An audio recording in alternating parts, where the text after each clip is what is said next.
प्रहलाद जी के ही अवतार हैं श्री कबीरदास जी। कदर मचा रखे नकली संतों आचार्यों शंकराचार्यों ने दुनिया डबो। नमस्कार दर्शकों, स्वागत है आप सबका एक और नए वीडियो में। दर्शकों, आज की वीडियो में हमारा ये विषय है कि कबीर जी किसके अवतार थे। कोई कहता है भगवान के अवतार थे, कोई कहता है कि प्रहलाद जी के अवतार थे। तो इसी विषय को हम जानेंगे चित्र काजी के विचार और काजी महाराज जी के विचार। कबीरदास जी बुद्धि से अत्यंत गंभीर थे और उनका हृदय भक्ति से परिपूर्ण था। अब कबीरदास जी किसके अवतार थे, इसके विषय में भक्तमाल में लिखा है कि भक्त प्रहलाद जी के ही अवतार हैं श्री कबीरदास जी। और प्रहलाद जी की कथा तो आप सबने भागवत के माध्यम से कितनी बार सुनी, कितने परम भक्त थे प्रहलाद जी। उन्हीं का अवतार कलयुग में श्री कबीरदास जी के रूप में प्रकट हुआ। वंदो श्री प्रहलाद जिन धन्यो धर्यो रूप कबीर, कली मद मर्दन वीरवर सिद्ध समर रणधीर। ऐसे श्री कबीरदास जी, इनका प्रागट्य हुआ ज्येष्ठ पूर्णमासी को सोमवार को। 1455 साल गए चंद्रवार एक ठाट ढे, जेठ सुदी वर सायत को पूर्णमासी प्रगट भय। अब इनका प्रागट्य कैसे हुआ, इसके विषय में भी कई लोगों के अलग अलग भाव हैं, कई कथाएं हैं कबीरदास जी के प्रागट्य की।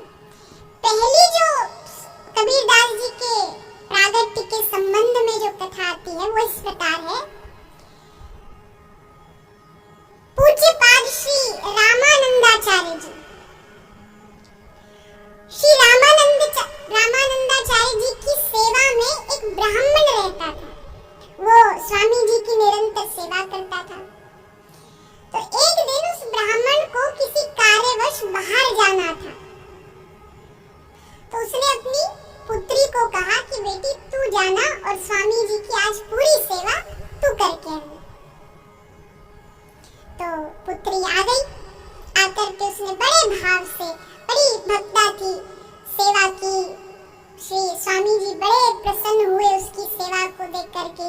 पूरी सेवा करके जब वो जाने लगी तो उसने स्वामी जी को प्रणाम किया। और जैसे स्वामी जी को प्रणाम किया तो प्रसन्न होकर स्वामी जी ने आशीर्वाद दे दिया, पुत्रवान भव। अब जैसे उस कन्या ने ये आशीर्वाद सुना तो एकदम कांप गई कि स्वामी जी ने ये क्या आशीर्वाद दे दिया। निवेदन किया कि महाराज मैं तो कुंवारी हूँ, अभी तक ब्याह भी नहीं हुआ। कुछ जगह ऐसा लिखा है कि विधवा है, भक्तमाल में लिखा है कुंवारी थी। महाराज अब ये आपने वरदान दिया, क्या होगा। अब स्वामी जी भी चिंता में पड़ गए कि वरदान तो हमने दे दिया।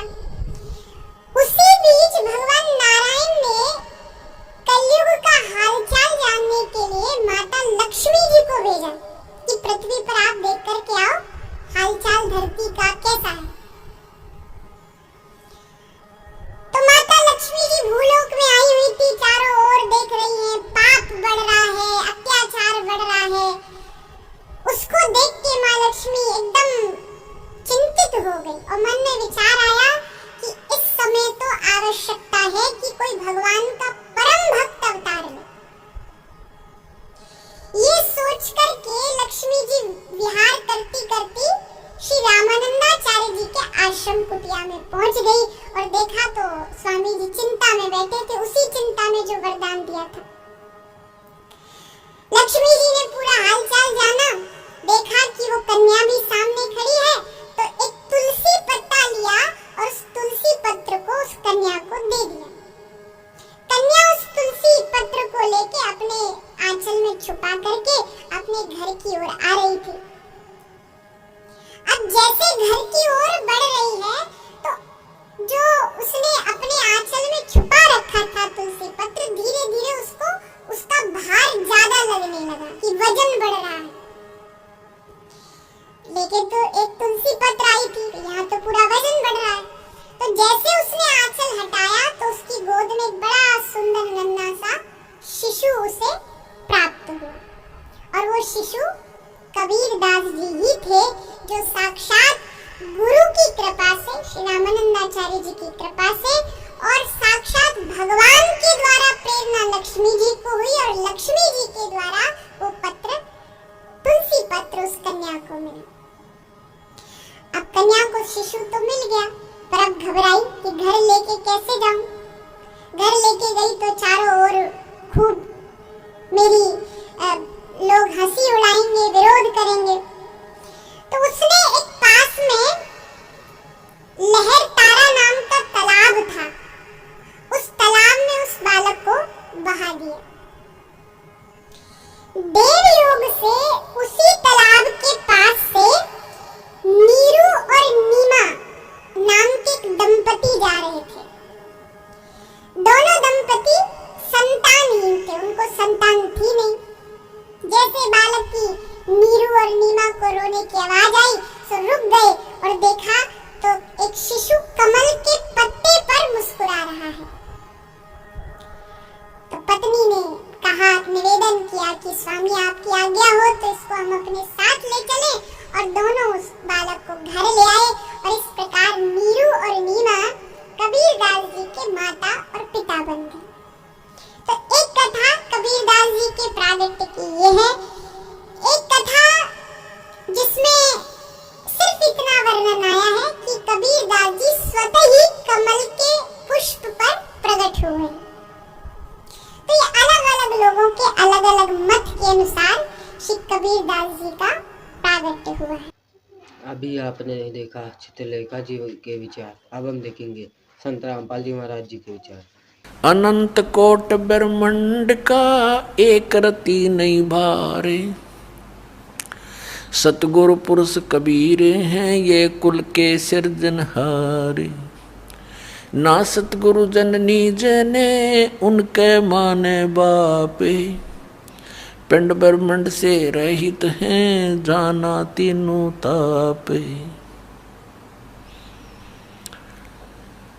हम सुल्तानी नानक तारे दादू को उपदेश दिया, जात जुलाहा भेद न पाया वो काशी माहे कबीर हुआ।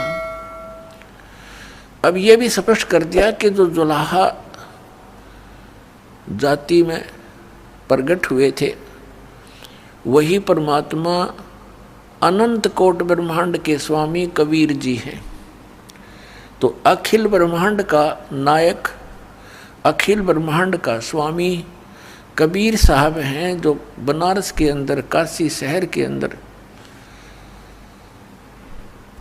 जो सशरीर आकर प्रकट हुए थे, एक कमल के फूल पर शिशु रूप धारण करके विराजमान हुए थे।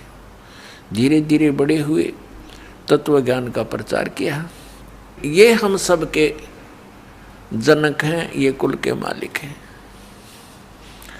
इन भगवान ने, इस परमात्मा ने आकर के अपना यथार्थ ज्ञान दिया।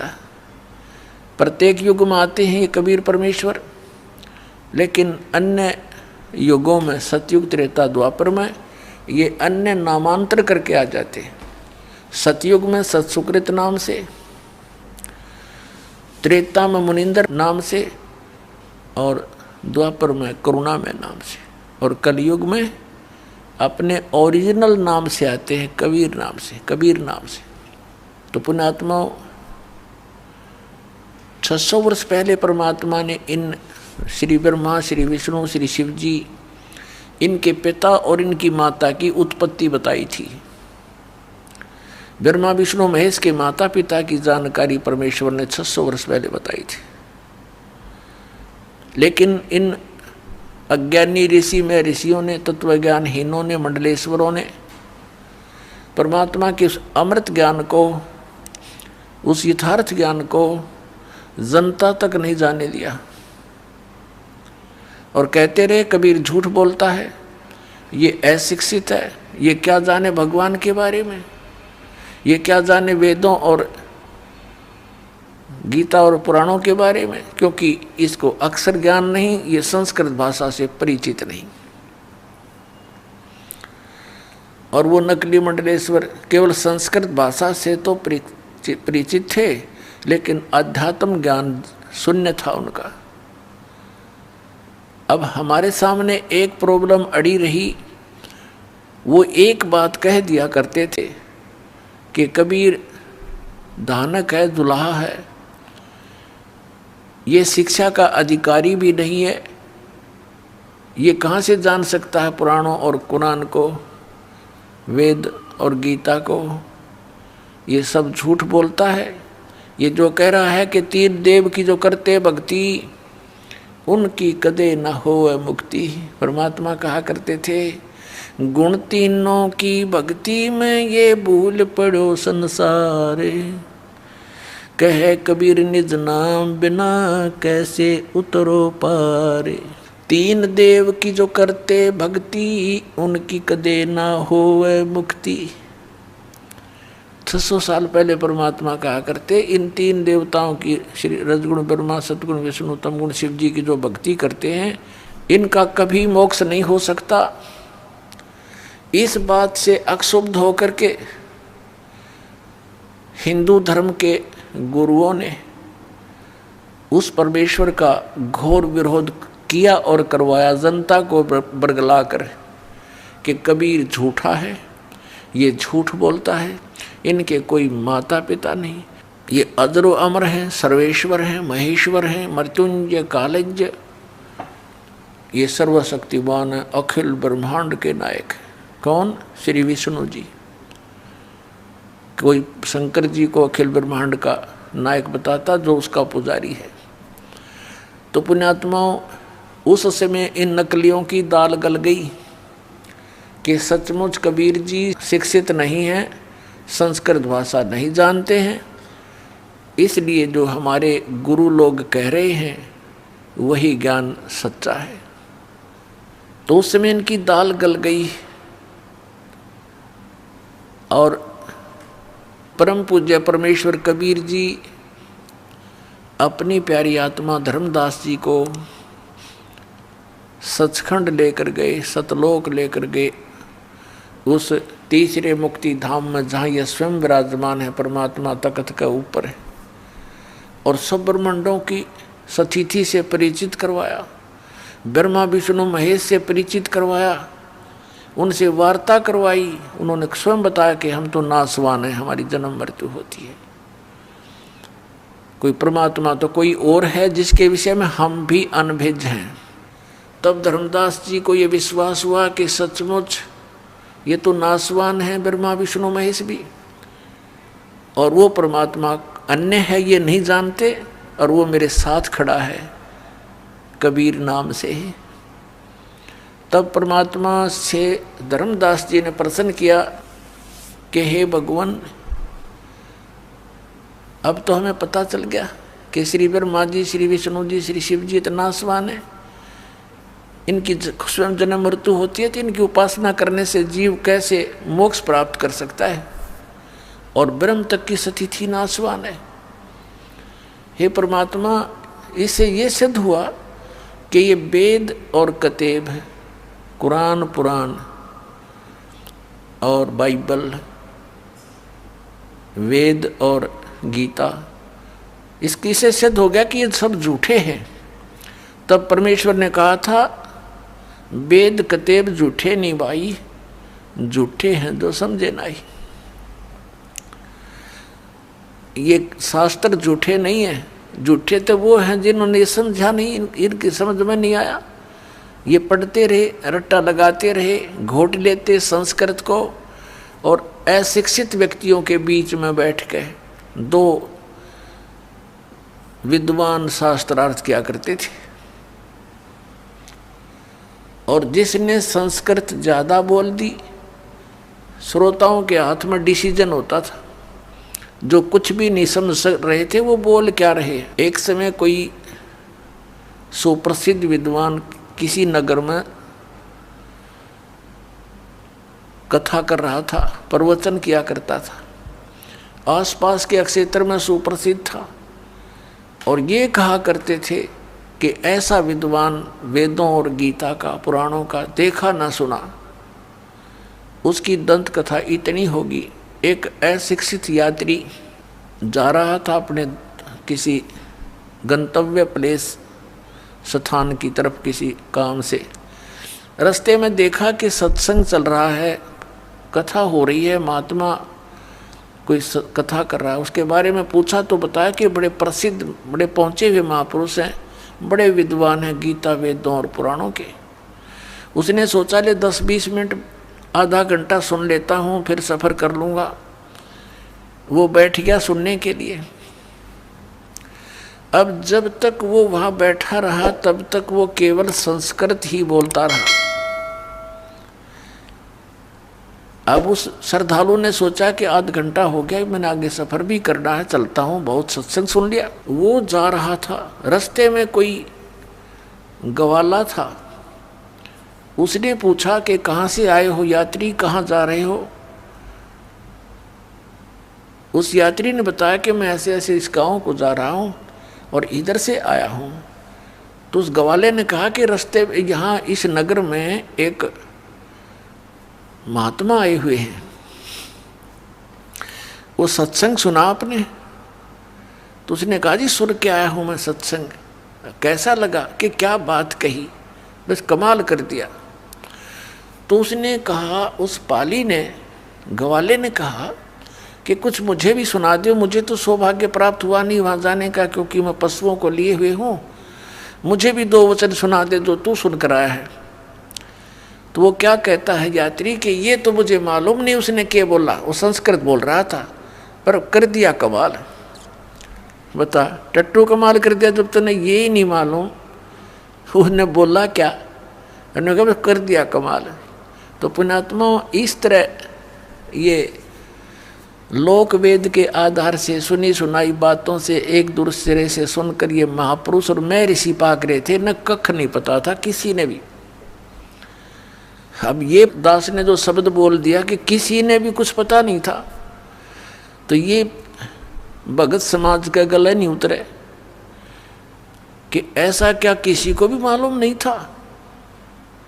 किसी को छोड़ो, ब्रह्मा विष्णु महेश को भी ज्ञान नहीं। एक कबीर परमात्मा को छोड़कर या उन महापुरुषों के को छोड़ दो जिनको भगवान मिले, बाकी किसी को ज्ञान नहीं। अपन आत्माओं, ये प्रश्न अगर यही छोड़ दिया तो दास का सत्संग सुनना बंद कर देंगे। बोली आत्माएं, कहता है ये तो अभिमानी गणा है, अपने आप को विद्वान सिद्ध करना चाहता, सबको कहता किसी को ज्ञान नहीं। दास अभिमान के तो आसपास नहीं, और अभिमान वो व्यक्ति कर सकता या तो जिसने भगवान का ज्ञान नहीं, अध्यात्म मार्ग का, या वो कर सकता है जिसने कुछ अपनी नई खोज करी हो। दास का कोई अपना ज्ञान नहीं। सदग्रंथों में जो गूढ़ रहस्य आज तक ये नकली ऋषि महर्षि और ब्रह्मा विष्णु महेश तक नहीं समझ सके, उन गूढ़ रहस्यों को रूबरू किया है, समझा है, अच्छी तरह आपके पास लाया हूँ। इसमें अभिमान का तो कोई बात तक को नहीं। और सच्चाई है ये जो दास आपको कह रहा है कि किसी को भी अध्यात्म ज्ञान नहीं है इस दास के अतिरिक्त वर्तमान में। आगे की तो बात छोड़ो, पहले की तो, लेकिन जो महापुरुष हुए हैं जिनको परमात्मा मिले हैं वो तो परिपूर्ण थे ही। जिनको भगवान मिल गए फिर वो कैसे कच्चे रह सकते हैं? वो कौन कौन है? आदरणीय धर्मदास साहिब जी, आदरणीय मुल्कदास साहिब जी, आदरणीय नानक साहिब जी, आदरणीय दादू साहिब जी, आदरणीय गरीबदास साहिब जी, गांव छुड़ानी, जिला झज्जर, हरियाणा वाले, और आदरणीय गीसा दास साहिब जी, गांव खेखड़ा, जिला मेरठ और उत्तर प्रदेश वाले। इन महापुरुषों को छोड़कर जो दास के नॉलेज में है, उनके अतिरिक्त अध्यात्म ज्ञान किसी के पास नहीं था, सब उआ बाई बक रहे थे। तो दर्शकों, आज के लिए बस इतना ही। अब मिलेंगे अगली वीडियो में। धन्यवाद।